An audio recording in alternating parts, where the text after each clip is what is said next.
হর হর মহাদেব। জয় শিবশম্ভু, জয় মা পার্বতী। নমস্কার দর্শক বন্ধুরা, আজ শ্রাবণ মাসের প্রথম সোমবার। শ্রবণ করুন শ্রাবণ সোমবারের ব্রত কথা।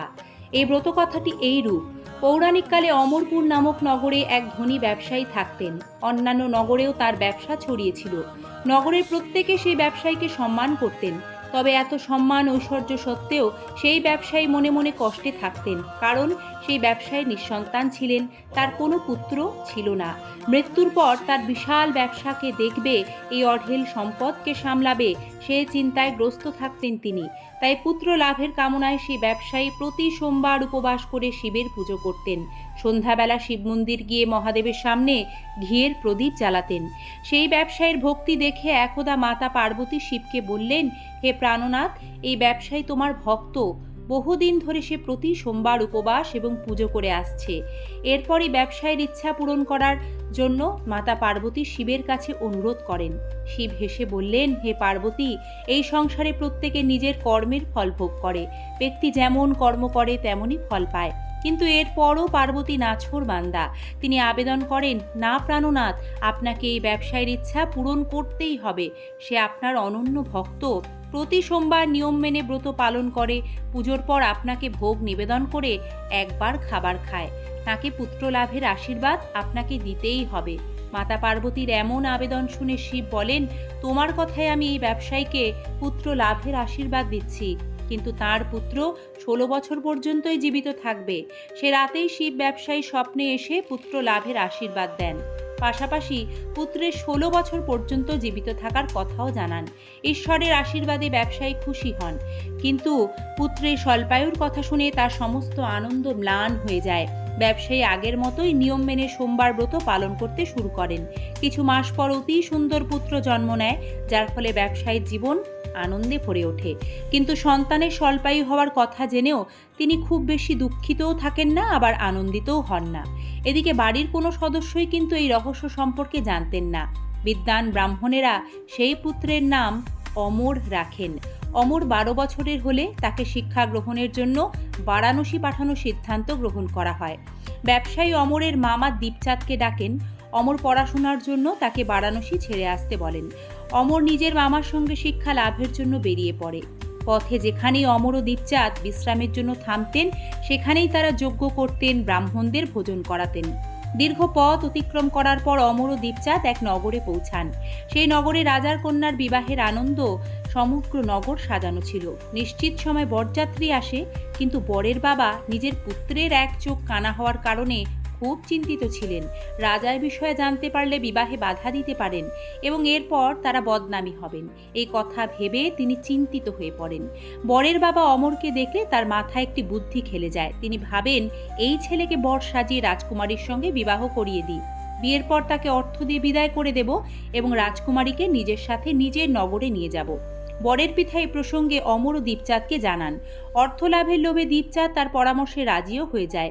অমরকে বরের পোশাক পরিয়ে রাজকুমারী চন্দ্রিকার সঙ্গে বিয়ে দেয়। রাজা প্রচুর অর্থ দিয়ে রাজকুমারীকে বিদায় জানান। অমর ফেরার সময় সত্যি গোপন করতে পারে না। ও রাজকুমারীর ওড়নায় সত্য ঘটনা লিখে দেয় যে, রাজকুমারী চন্দ্রিকা, তোমার বিয়ে আমার সঙ্গে হয়েছে, কিন্তু আমি বারাণসীতে শিক্ষা লাভ করতে যাচ্ছি। এবার তোমায় যে নবযুবকের স্ত্রী হতে হবে সে কানা। রাজকুমারী নিজের ওড়নার এই লেখা বার্তা পড়েন। তখন তিনি সেই কানা ছেলের সঙ্গে যেতেই অস্বীকার করেন। রাজা সব কথা জেনে রাজকুমারীকে প্রাসাদেই রেখে দেন। অন্যদিকে অমর নিজের মামা দীপচাঁদের সঙ্গে বারাণসী পৌঁছায়। অমর গুরুকুলে পড়াশোনা শুরু করে। অমরের বয়স 16 হলে সে এক যজ্ঞ করায়। যজ্ঞ শেষে সে ব্রাহ্মণদের ভোজন করায় ও প্রচুর অন্ন বস্ত্র দান করে। রাতের বেলা অমর নিজের শয়নকক্ষে ঘুমাচ্ছিল। শিবের কথা মতো কালের নিয়মে নিদ্রাতেই অমরের প্রাণ চলে যায়। সূর্যোদয়ের পর দীপচাঁদ অমরকে মৃত দেখে কাঁদতে শুরু করে, প্রলাপ করতে শুরু করে। আশেপাশের লোকেরাও একত্রিত হয়ে প্রলাপ করে, দুঃখ প্রকাশ করে। সেখান থেকে শিব পার্বতী অতিক্রম করছিলেন। তিনি দীপচাঁদের কান্নার স্বর শুনতে পান। মাতা পার্বতী মহাদেবকে বলেন, প্রাণনাথ, আমি তাদের কান্না সহ্য করতে পারছি না, এই ব্যক্তির কষ্ট দূর করুন।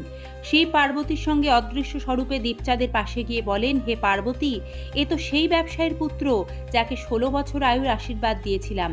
এর আয়ু পূর্ণ হয়েছে। মাতা পার্বতী পুনরায় শিবকে নিবেদন করেন, হে প্রাণনাথ, আপনি এই ছেলেটিকে জীবিত করে দিন, তা না হলে এর মা বাবা বিলাপ করে করে নিজের প্রাণ ত্যাগ করে দেবেন।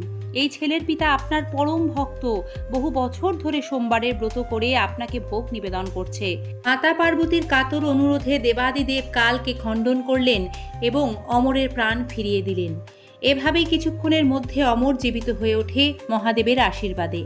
শিক্ষা সমাপ্ত করে অমর নিজের মামার সঙ্গে নগরে ফিরে আসার জন্য যাত্রা শুরু করে। পথে পুনরায় সে নগরে আসে যেখানে অমরের বিবাহ হয়েছিল। সেই নগরে অমর যজ্ঞের আয়োজন করায়।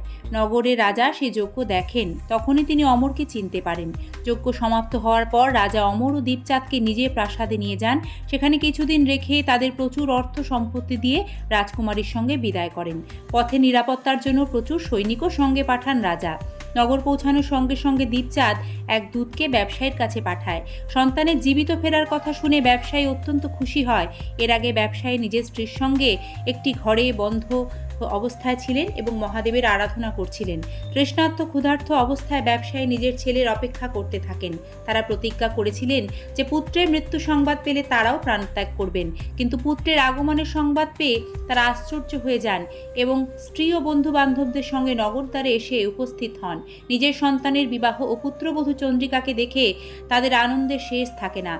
সে রাতেই শিব ব্যবসায়ীকে স্বপ্নে দর্শন দেন এবং বলেন, হে শ্রেষ্ঠী, আমি তোর সোমবারের ব্রত ও ব্রতকথার প্রভাবে খুশি হয়ে তোর সন্তানকে দীর্ঘায়ু প্রদান করেছি। এই কথা শুনে ব্যবসায়ী অত্যন্ত প্রসন্ন হন।